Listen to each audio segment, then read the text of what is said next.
Olá, boa noite. Hoje a live, o título é Odontologia do Sono e Ergonomia do Sono, terapias combinadas para a apneia obstrutiva do sono.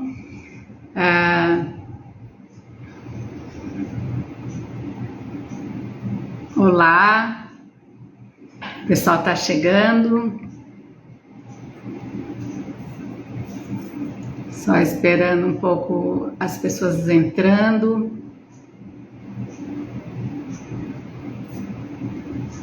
Olá, boa noite.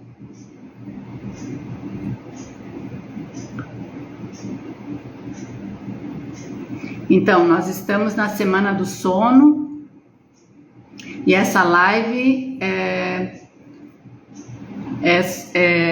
a gente está trazendo duas profissionais da odontologia do sono e um profissional da ergonomia do sono. Vamos ver se a doutora Mara pede para entrar.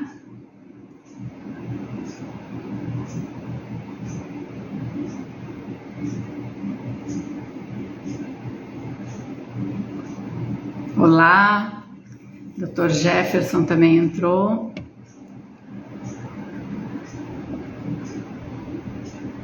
Jefferson. Olá, boa noite a todos. Boa noite, Mara. Boa noite. Estou esperando o doutor Jefferson entrar também. Tranquilo. Então, o meu som tá bom? Ótimo, ótimo. Te ouço bem. Tá bom. Vamos ver se o doutor Jefferson já está entrando aqui. Solicitar. Ok.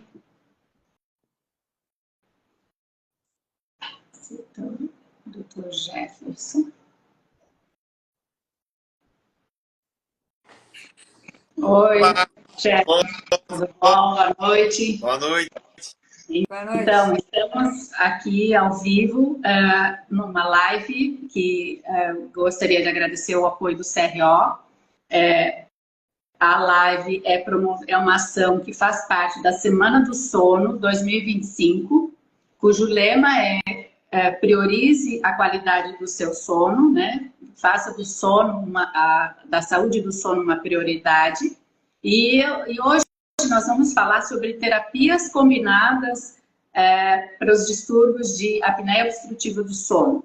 Eu estou aqui com dois colegas da área de sono, a doutora Mara Nering, que é cirurgiã dentista, especialista em ortodontia e ortopedia funcional dos maxilares.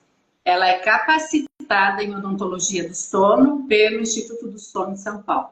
O doutor Jefferson é profissional de educação física, é pós-graduado em distúrbio do sono, é pesquisador, palestrante e professor de curso de capacitação em sono no Brasil, e ele é vice-presidente da Academia Brasileira de Sono Regional Santa Catarina. Sejam muito bem-vindos. E muito obrigada por terem aceitado o convite. Então, vou falar um pouquinho sobre a Semana do Sono, que é uma iniciativa para alertar a população sobre os distúrbios do sono, que são muito comuns. Existem mais de 80 distúrbios do sono registrados. Nós vamos nos ater um pouco mais na área da apneia obstrutiva do sono, que é a atuação maior das nossas terapias. Então, eu gostaria que a doutora Mara falasse um pouquinho em relação à odontologia do sono, qual a atuação do cirurgião dentista e qual a eficiência do tratamento odontológico na terapia do sono. Aonde está indicado a atuação do cirurgião dentista? Muito bem. Boa noite a todos, então. É um prazer estar aqui. Convite, assim, aceito prontamente. E ao lado de vocês, então, me sinto bem mais segura. E vamos lá. Aparelhos intraorais, quando é que eles são indicados? O consenso americano de medicina do sono indica como primeira escolha o aparelho intraoral para pacientes portadores de síndrome da apneia obstrutiva do sono, desde que sejam de grau leve e moderado. O que significa isso? Pacientes que possuem uma síndrome, significa que eles têm vários sinais e sintomas que mostram um conjunto de situações que evidenciam um problema ou uma doença. Obviamente que não há uma só forma de tratamento. Então, o aparelho intraoral é uma das formas de nós tratarmos, né? Existem outras, mas vamos lá. A primeira indicação, pacientes que fazem apneias de forma leve, isso é, fazem interrupções da respiração entre 5 e 15 vezes, apneia leve. Apneia moderada, de 15 a 30 paradas respiratórias por hora. Então, para esses, super indicado. Agora, para pacientes que fazem a apneia obstrutiva do sono grave, isso é, que fazem mais de 30 paradas respiratórias por hora, o tratamento de eleição, padrão ouro, é o CPAP. Então, quando é que o aparelho intraoral pode ser usado em pacientes que possuem uma apneia de grau severo ou elevado? Quando eles não se adaptam ao CPAP, quando foi feita a tentativa e o paciente não usou, por algum motivo. Então, aí pode ser utilizado o aparelho intraoral e muitas vezes conjugado com outras terapias, inclusive posicional, né, Jeff? Não, com certeza. A ideia leve, antigamente a gente dá em consideração o IH, né? O IH... Teu som tá ruim, Jeff. Tá ruim? Tu tá com... A minha internet aqui tá boa. Tá voltando agora? Tá me ouvindo agora? Eu acho que ficou melhor. Então beleza. Então vamos lá. Eu estava falando a respeito de gravidade, né? Antigamente a gente levava em consideração a gravidade através do IH, que é o índice, né, de apneia e hipneia, que o paciente tem eventos respiratórios por hora, né? Mas hoje a clínica ela é muito soberana, né? Porque às vezes o paciente faz o exame diz lá, paciente tem 40, porque às vezes ele passou daquela noite toda dormindo na posição supina. Daí, quando você vai fazer essa avaliação na casa do paciente, o paciente às vezes não tem sintoma, não tem doenças de base, né, cardiológicas ou outras doenças que podem ser associadas à apneia. E esse paciente que, na verdade, no exame pareceu que era uma apneia grave, ele é um paciente que tem apneia moderada e leve e que se encaixa perfeitamente dentro do perfil do tratamento, tanto da apneia quando é posicional, de ajustes posicionais, né, evitar a posição supina, quanto também dentro do espectro do aparelho intraoral, né? Então a gente tem que avaliar bastante a questão da posição, porque os exames de sono, geralmente eles têm um viés muito de dormir mais de barriga para cima, porque o aparelho está com um aparelho, está com uma cânula, e o paciente, se a literatura está muito bem posicionada, o paciente, muitas vezes, quando ele faz uma avaliação em casa, a gravidade de grau, às vezes, elevado, né? E às vezes acima de 30, quando ele faz em casa, às vezes tem uma apneia que não é. Então, a clínica é muito soberana em cima dos resultados, né? Não só daquilo que é o laudo do exame, que é um screening de uma noite apenas. Então, a gente precisa levar em consideração muito a questão do paciente. Se ele tem outras comorbidades, se ele tem arritmia, se ele tem alta, diabetes, uma série, obesidade, são todos fatores de risco. Então, em cima disso é que a gente vai avaliar o quanto que o aparelho intraoral ele vai ser indicado ou não para tratamento de base desse paciente, que muitas vezes ele não quer fazer terapia de CPAP. Não adianta o CPAP ser o paciente não aceitar fazer o CPAP. Então, muitas vezes, a literatura já coloca que você faz o uso do aparelho intraoral e faz uso de outras técnicas, seja terapia posicional, fonoaudiologia ou alguma outra cirurgia de via aérea, esse paciente também pode ser tratado também de forma não CPAP, né? Eu vou só complementar, porque eu acho que o nosso público aqui, não sei se todos sabem como é que a gente diagnostica, como é que a gente faz esse exame para dar polissonografia, eu vou falar rapidamente. Então, vamos lá. Os profissionais da área da saúde, em qualquer área, podem triar os pacientes, ou seja, perguntar sobre se ele dorme bem, se ele tem distúrbios do sono, que isso ajuda muito, porque, como eu falei no início, nós temos 80... olha aí, alguém falando que teve uma melhora incrível com o uso da plaquinha, alguém colocou ali.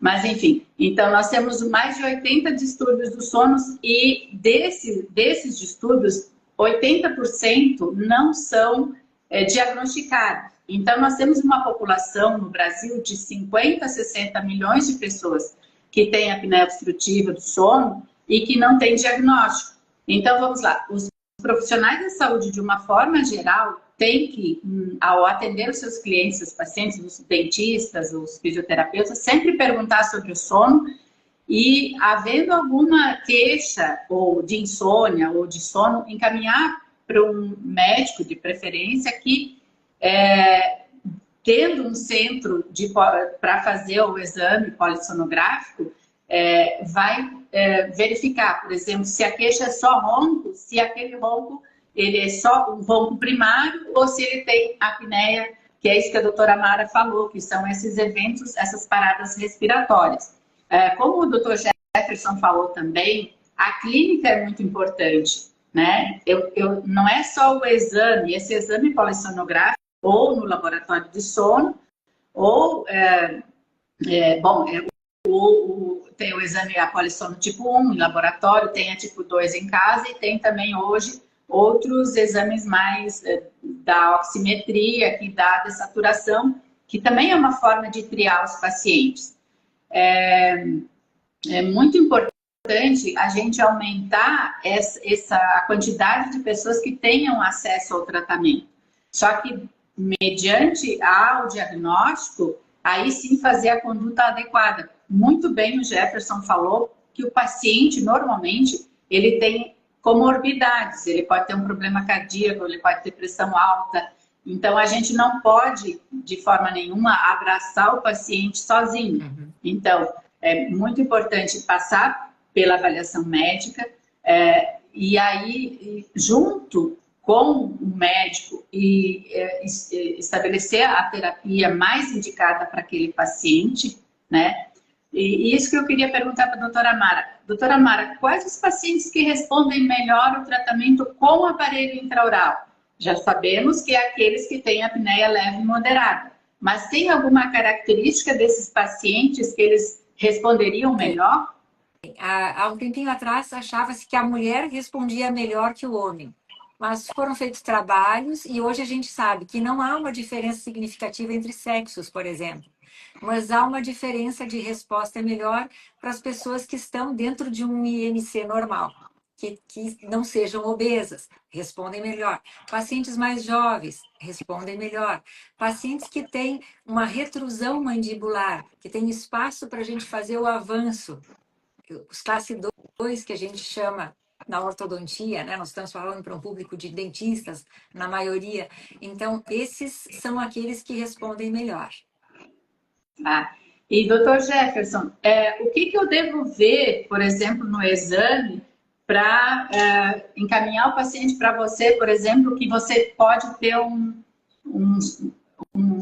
ganho efetivo na terapia dele? Em quais casos que você acha assim, que é mais importante encaminhar o paciente para ti, por exemplo?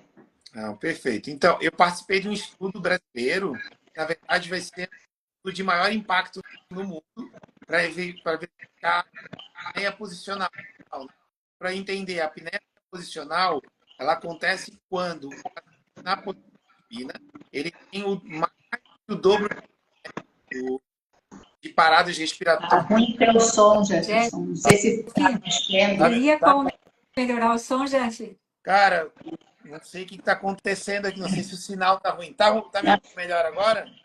Tá, melhorou. Quando você chega mais perto, melhor. Eu vou pegar aqui, então, o gancho. Eu estava comentando que eu participei de uma pesquisa junto lá na Universidade do Paraná, onde a gente avaliou 12 mil polissonografias na população brasileira. Essa pesquisa vai ter o maior impacto mundial de prevalência de apneia posicional, ou seja, a apneia posicional é definida quando o paciente está de barriga para cima, no exame polissonográfico, a gente vai ver ali, os eventos de apneia acontecem mais do que o dobro de vezes de barriga para cima quando comparado o paciente está de lado, né? Esse 60... dado a gente vê na polissonografia. Isso. Então, na polissonografia tem um sensor, geralmente... E a polissonografia tipo 1 é que vai nos dar essa informação, né? A gente vai ter na tipo 1, na tipo 2 e na tipo 3, tá? Agora eu vou participar de um estudo usando uma polissonografia tipo 4, porque a Biologic é uma empresa que tem uma polissonografia mais simplificada, de envolver um acelerômetro e um sensor de posição. Então, a gente vai conseguir observar nos exames de oximetria noturna também se tem uma relação da dessaturação do paciente, porque é o que a gente observa. Quando o paciente está na posição supina, de barriga para cima, geralmente acontece mais ronco, geralmente essa região, né, uma posteriorização da mandíbula, fechando mais a garganta, diminuindo a passagem de ar e fazendo com que o oxigênio caia, né? E muitas vezes esse perfil do oxigênio, né, a posição supina, a diminuição do oxigênio, de maneira intermitente, o corpo precisa estar acordando várias vezes durante a noite para abrir essa via aérea, então já é um fator estressor muito grande. E quando a gente verifica que esse paciente, que é mais ou menos 60% dos pacientes de apneia, de qualquer tipo de apneia, e 70% aproximadamente dos leves e moderados. Então, se a gente for pensar que o paciente que tem o fenótipo, a característica de enquadrar para a terapia, para o aparelho intraoral, ele também tem apneia posicional, olha o quão importante a gente trabalhar de uma maneira conjunta as duas áreas, né, da ergonomia, da terapia posicional, junto com o aparelho intraoral. E qual é a vantagem de a gente trabalhar combinado? Primeiro, o aparelho intraoral, a gente trabalha, né, vocês podem falar mais com relação ao avanço. Começa com um avanço geralmente de 30% e vai titulando até chegar ao mínimo de avanço possível que dê o resultado terapêutico. Né? Uhum. Só que, às vezes, o paciente ele tem uma questão posicional tão grande que tu avança 70%, avanço máximo, não resolve. E, às vezes, até eu tenho alguns pacientes que eu atendo com dentista, tu faz uma retroversão, né, da mandíbula e fecha lá, ao invés de melhorar, pior avançando. Né? E quando a gente trabalha essa terapia combinada, que é colocar o paciente, a cabeça do paciente mais lateralizada, geralmente com o dentista a gente consegue uma diminuição desse avanço, dando mais conforto, menos efeito colateral e fazendo que o paciente tenha algo que vocês podem comentar também depois, que é bem importante, né?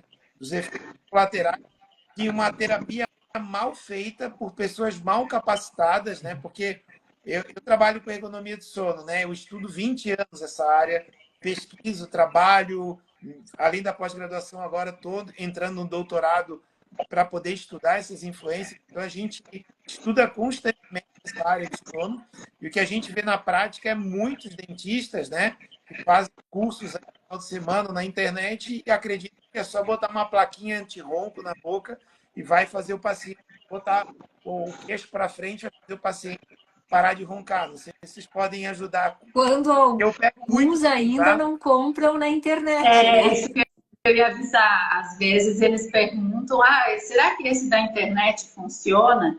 Olha, se você quiser jogar dinheiro fora, é uma boa forma. Não, mas brincadeiras à parte, realmente é muito sério isso. É muito importante que o profissional se capacite de forma séria, faça um curso sério, porque nós estamos trabalhando com saúde. Normalmente, o paciente, ele tem alguma comorbidade, ele não é só a questão da apneia. Então, a gente tem que ver o paciente de uma forma geral, da saúde geral, abraçar junto com o médico. Muitas vezes o paciente, ele está com problema de obesidade, não consegue emagrecer, ele precisa da ajuda, porque o sono profundo produz o hormônio da saciedade e vai ajudar no processo de emagrecimento.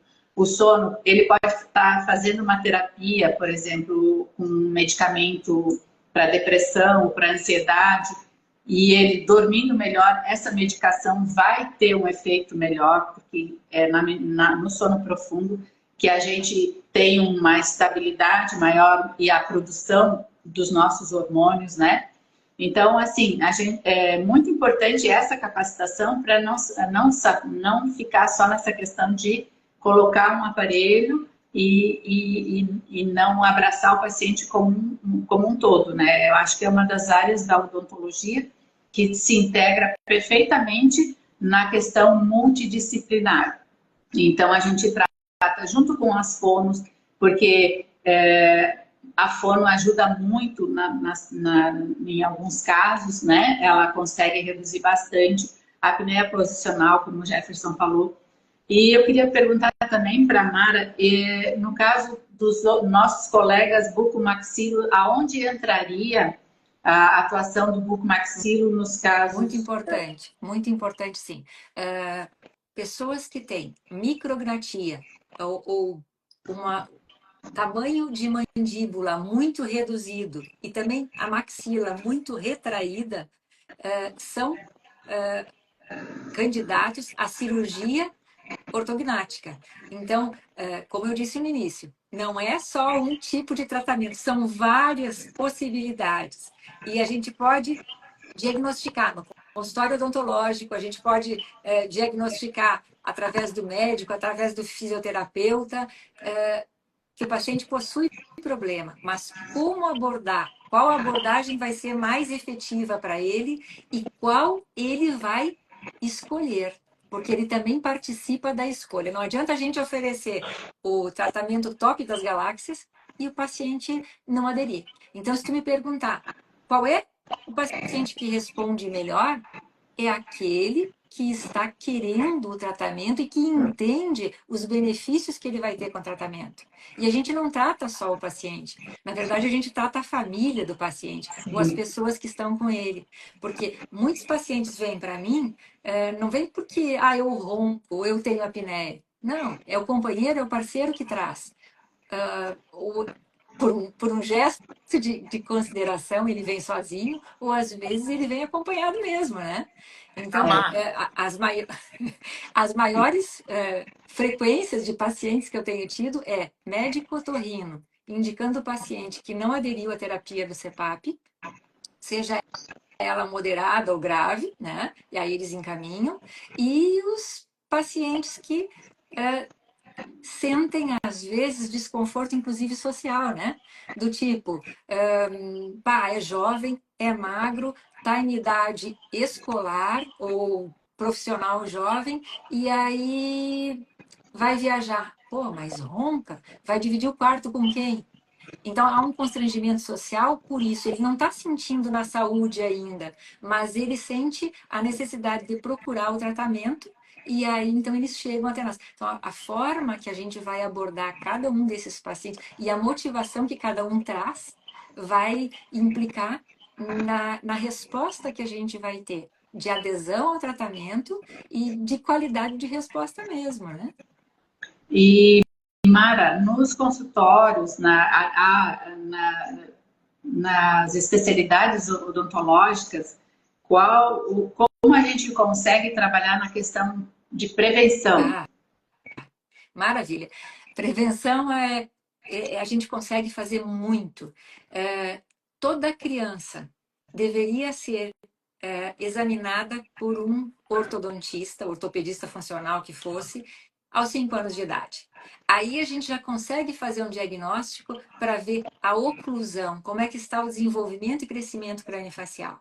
Tendências à protrusão mandibular, classe 3 ou classe 2 severa, a gente já tem como perceber aí e tratar com eficácia. A maxila estreita demais, meu Deus do céu, a expansão maxilar é um abraço. A gente tem que o assoalho do nariz é o céu da boca. Então não tem como não... as coisas estão juntas. Então a prevenção, se a gente tratar uma criança em crescimento, nessa idade, 5, 7, 9, de preferência antes do surto de crescimento, nós vamos ter uma prevenção do futuro paciente com apneia obstrutiva do solo. E Jefferson, pacientes adultos, se fala alguma coisa no que eles podem prevenir a apneia? O que você me diria disso? Eu acho que tem fatores que a gente pode ter no dia a dia com relação à questão de comportamento, né? Então, a gente sabe que a apneia está associado à obesidade. Então, o paciente que gradativamente a gente foi no processo de tratamento, a gente tende a acumular mais gordura, né? Questões hormonais, até de movimento e tal. Eu acho que o controle do peso corporal é algo fundamental para a gente evitar que tenha apneia, né? E a gente está numa sociedade que extremamente hipoativa, né?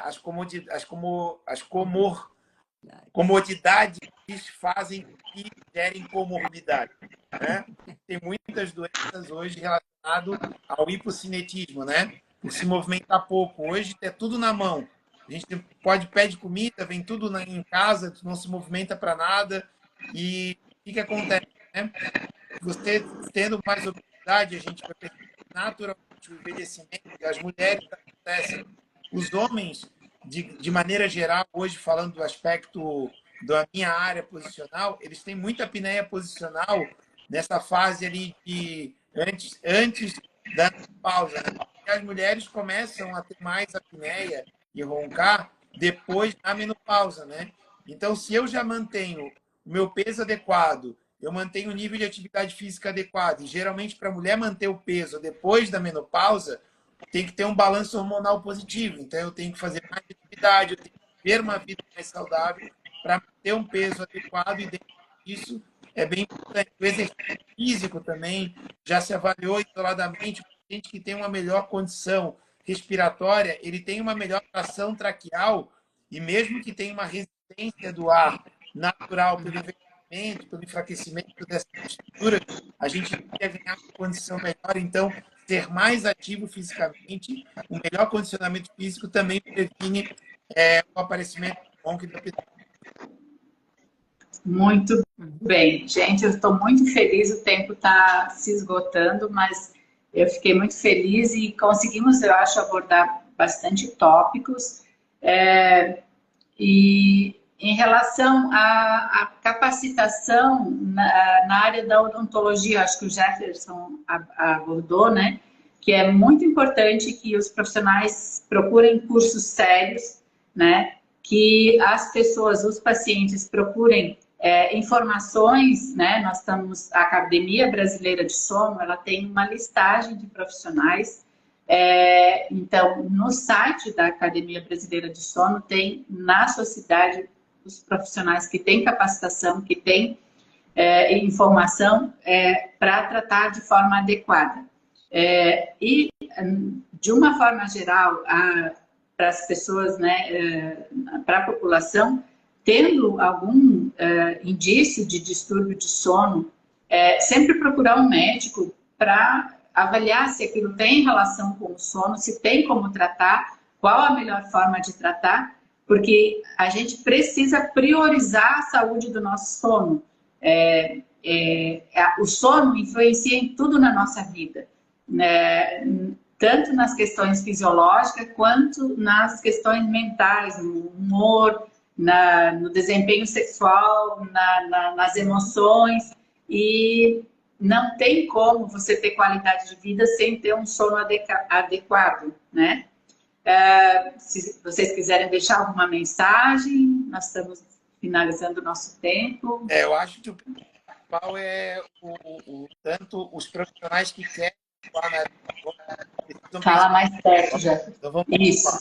A mensagem é para a população e para os profissionais, né? Então, para os profissionais que querem atuar na área de sono, eu acho que é uma área nova, tem espaço para muita gente, mas denota uma formação para poder atuar em sono. Não é simplesmente pensar em mais um dispositivo para colocar na boca do paciente e arrumar uma solução de um problema momentâneo. Esse problema momentâneo pode gerar consequências futuras irreversíveis, né? Para esse paciente que está ali, ou até mesmo uma frustração de um tratamento mal adequado, né?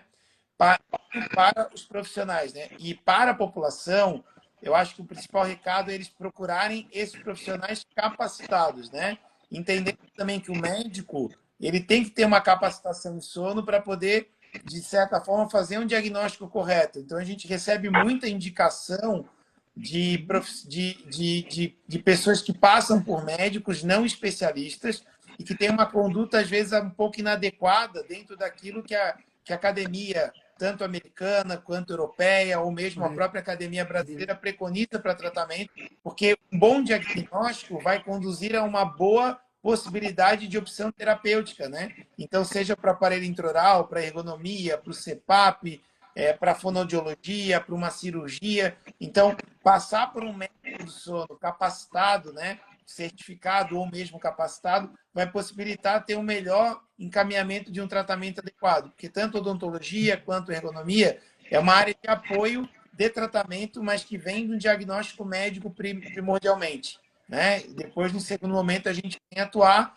e, às vezes, e eu acho que cada vez mais vai ter uma casadinha do tratamento combinado da ergonomia do sono, da terapia posicional, junto com o aparelho intraoral, porque isso os estudos já colocam que aquele paciente que tem uma possibilidade de se tratar com CPAP, juntando terapias combinadas, tem um resultado muito similar ou às vezes até superior por causa da adesão. Doutora Mara, quer deixar uma mensagem?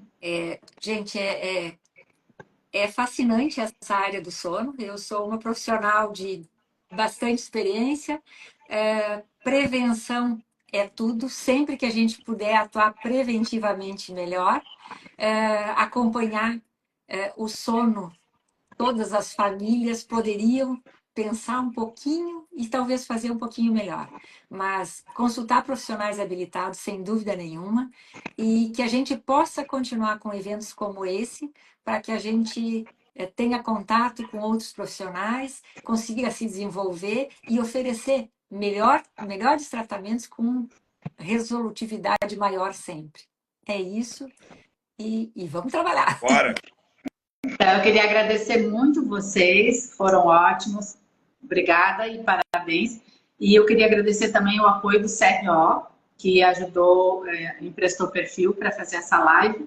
E, logicamente, agradecer a Academia Brasileira do Sono, que é a minha, digamos, o nosso referencial, né? E é onde a gente busca formação e é onde a gente se recicla praticamente semanalmente, né? Porque tem lives ocorrendo. Nessa Semana do Sono mesmo tem muita informação circulando para a população, para os profissionais, e muito legal isso, essas iniciativas e trazer esse resultado para a saúde das pessoas. Muito obrigada, gente. Boa noite. Boa noite, boa noite. Boa noite, obrigada.